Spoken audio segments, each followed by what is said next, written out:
Hello everyone! Magandang gabi po sa inyong lahat. Welcome to my Tarot Reading Channel, Yang Sacred Space. Kumusta po kayong lahat, mga kayang Tarot? Sana'y nasa mabuti kayong kalagayan. Alam ko, marami pong mga clients ko na aapektuhan yung mga lugar nila dahil po tayo ay naapektuhan doon sa lindol sa Russia na yung ibang lugar po natin dito sa Pilipinas ay lumaki po yung dagat. So, dapat mag-ingat po tayong lahat. Ngayon, ang ating itarot reading, ito po ay tungkol po sa ICC. Alamin natin sa cards kung ano po talaga yung intensyon nila. May nagmanipula ba dito sa pagdakip po kay former President Rodrigo Roa Duterte? Ano po yung hidden agenda or hidden na reason kung bakit po ginagawa nila ito kay former President Rodrigo Roa Duterte? Marami pong mga Pilipino na nagtatanong po, marami pong katanungan sa kanilang isip, bakit ganyan po yung ginawa nila kay former President Rodrigo Roa Duterte? Kasi ang pagkaintindi ng lahat, ang ICC ay talagang pinaglaban nila ang yung human rights, di ba? Humanity. Pero sa nakikita ko po, hindi lang ako, kundi marami pong Pilipino nagtaka sa rules nila, sa patakaran nila sa kanilang bansa, na kinuha nila sa former president na kinulong dyan sa detention facility. So, kahit ano pong sabihin na hindi pa siya nakakulong, ganyan, pero ano bang kaibahan dyan sa nakakulong? Hindi naman natin makikita kahit buhok. So, napaka-unfair po. Bakit yung iba nakalaya na hindi nila magawa sa ibang bansa? Ginawa nila sa ating former President Rodrigo Roa Duterte. Napaka-unfair po para sa akin. Napaka-unfair. At alam ko, hindi ako nag-iisa. So ngayon, ating aalamin kung ano po talaga ang katotohanan sa kanila. But before that, paki-like and share at paki-subscribe po sa aking channel na Yang Sacred Space. At sa mga subscribers at followers ko na gustong magpa-personal reading, paki-check po ang description below. Nandyan po ang aking WhatsApp number. Diyan nyo po ako kontakin. So ngayon, ating tingnan kung ano po yung ginagawa talaga ng ICC. Ano po ba talaga yung katotohanan? So, yon. Nakita ko sa card na to na may proposals. So, ibig sabihin, yung nangyayari sa former President Rodrigo Roa Duterte ay sabuatan yan. May nag-propose po sa ICC na maka-benefits po sila. At sila po ay nag-propose po sa ating bansa, sa ating administrasyon, kung sino man yung nakaupo ngayon. So, ibig sabihin sa card na to, na may sabwatan na nangyayari. Kaya nandyan ngayon sa Hague, sa ICC detention facility si former President Rodrigo Roa Duterte.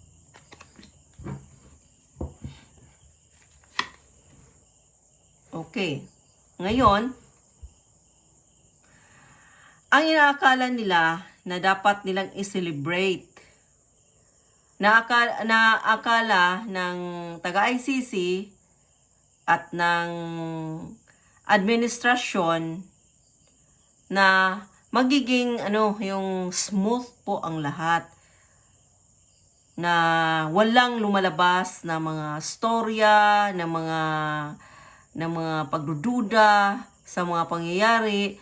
Pero yun nga, hindi rin sila nagiging masaya, hindi rin nila ma-celebrate ng yung talagang celebrate kasi may mga problema na lumalabas. May mga humaharang sa mga plano nila. Kahit ano pang gawin nila, may mga tao pa rin na naniniwala po kay former President Rodrigo Roa Duterte. So, yun, nakikita ko na yung celebration nila, hindi nila matuloy-tuloy. hindi nila matuloy-tuloy. Hindi po talagang nag-success yung mga plano nila, lahat-lahat ng mga plano nila.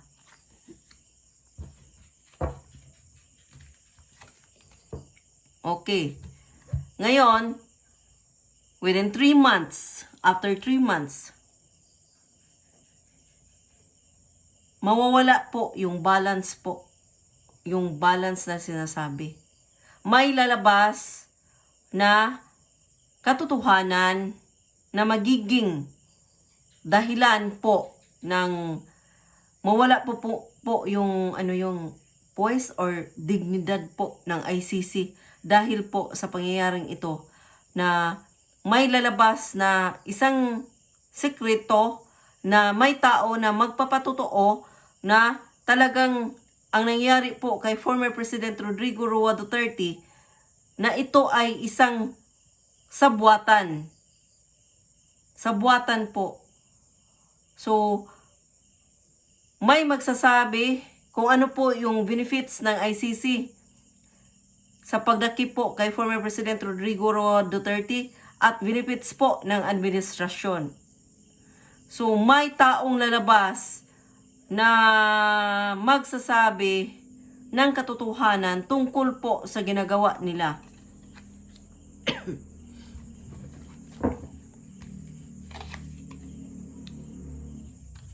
Ayan, lalabas. O, nandyan na. Yung trickery, yung lahat, yung pag-cheat nila, yung pag-manipulate nila, lalabas po yung katotohanan. Ito po yung antayin natin. Kasi, hindi matapos ang taon to or first quarter po ng 2026 hanggang first quarter ng 2026, maaari po itong lalabas. May tao pong maglabas ng katotohanan kung ano talaga yung hidden agenda, mga intentions nila, kung ano yung mga ginagawa nila na kabalastugan. Dahil lang sa sarili nilang interest. Kasi nakikita ko dito, hindi nila hinahanap ang hustisya. Ginagawa nila ito dahil sa sarili nilang interest, pansarili nilang interest.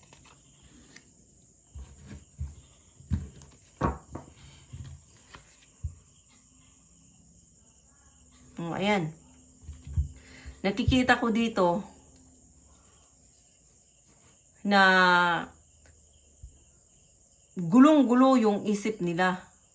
Darating yung oras na sila'y mamahinga. Darating yung oras na sila ay mag-give up sa mga ginagawa nila. Dahil ang lahat ng ginagawa nila na kabalastugan ay babalik sa kanila. Babalik sa kanila. Ang nakikita ko dito, may isang tao na maglabas po ng katotohanan kung ano po yung transaksyon ng ICC at ng administrasyon. Detalyado po yan. Antayin natin yan, mga Pilipino.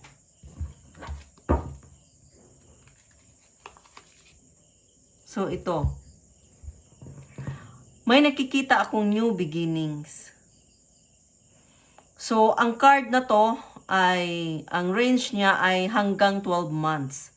So, ang pinakamaaga na mag-bind ito sa physical world po ng mga taong involved dito ay pinakamaaga po ang 4 weeks to 3 months. So, yung inaantay natin na new beginning, yun ang ipagdasal natin na maaga po siyang mangyari. Na maaga po lalabas ang taong magpapatotoo na sabuatan po ng administrasyon at ng ICC. Para yung hinintay natin na katarungan na hustisya ay madali nating makamtan. So ipagdasal po natin yan, mga Pilipino. So ito. Yung opportunities, yung mga opportunities nila, na marami na parang sa ngayon kasi nasa kanila yung nasa kanila yung power, yung lahat ng pwede nilang gawin magawa nila. Pero matatapos yan. Matatapos yan. Antayin natin, mga Pilipino. Itong reading ko na to, may nakita akong pagbabago. Pagbabago, new beginning po sa ating lahat. Naway ito'y mangyari ito ng madalian. Kasi po, alam ko na yamota po yung mga tao. Ito yung nakapagbigay ng depression po. Majority po ng Pilipino. Dahil sa pangyayari po kay former President Rodrigo Roa Duterte.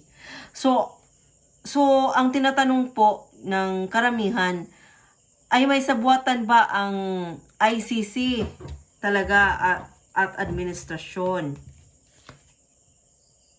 So yan, nag-reverse po siya. So ibig sabihin, mayroon talaga. Mayroong sabuatan na nangyayari po.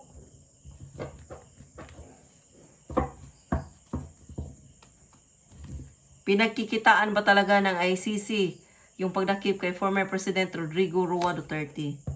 So yes po. Yes card.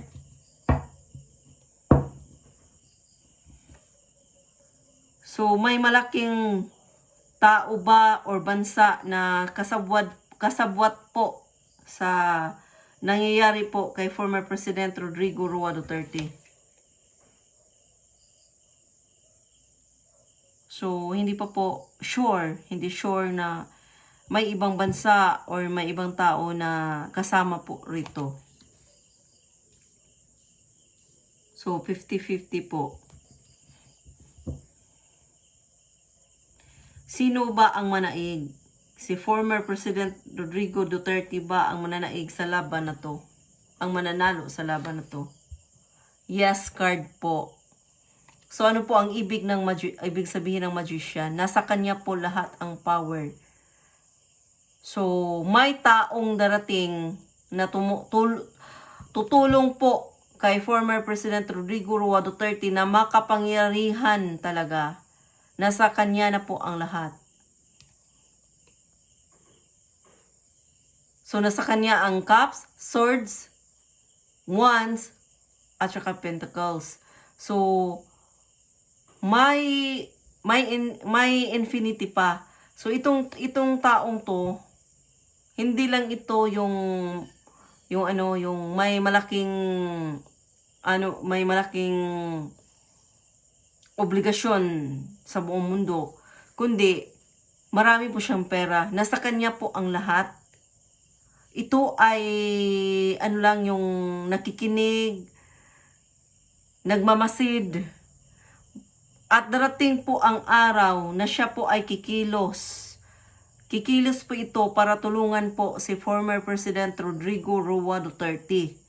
So, tinatanong kung siya ba ang magwawagi. Siya po ang magwawagi dahil po sa taong ito, tutulungan siya, or ito mismo po si Rodrigo Roa Duterte sa sarili niya pong paraan. So, dalawa lang. Siya ito mismo or may taong tutulong sa kanya. So ating i-clarify na siya ba mismo ang makapag-save po sa kanyang sarili.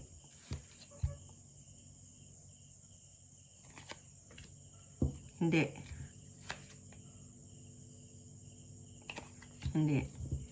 So may ibang tao ba na tutulong sa kanya? So nag-reverse po siya. Yung 5 of Wands, so ibig sabihin nito ay yes. So, ngayon, mga kayang Starot, alam nyo na yung mga pangyayari, yung mga kaganapan, totoong kaganapan. So, ito, nakikita ko dito ang past, kung ano yung ginagawa nila. 100% na talaga yon. Yung mga incoming influences dito na pwedeng mangyari sa ating former President Rodrigo Roa Duterte o sa ICC, may 75% po na pwede siyang mangyari. So yun po, yung mga maganda po na favorable po sa gusto nating mangyari, yun po ang ipagdasal natin na mangyari po siya ng madalian. So maraming salamat po sa inyong lahat. Sa susunod na itarot reading ko ay may nag-request po sa akin tungkol po kay Amy Marcos, kung ano ba talaga yung katotohanan sa kanya. Siya ba ay totoong alay po sa mga Duterte o hindi? So maraming salamat po sa inyong lahat.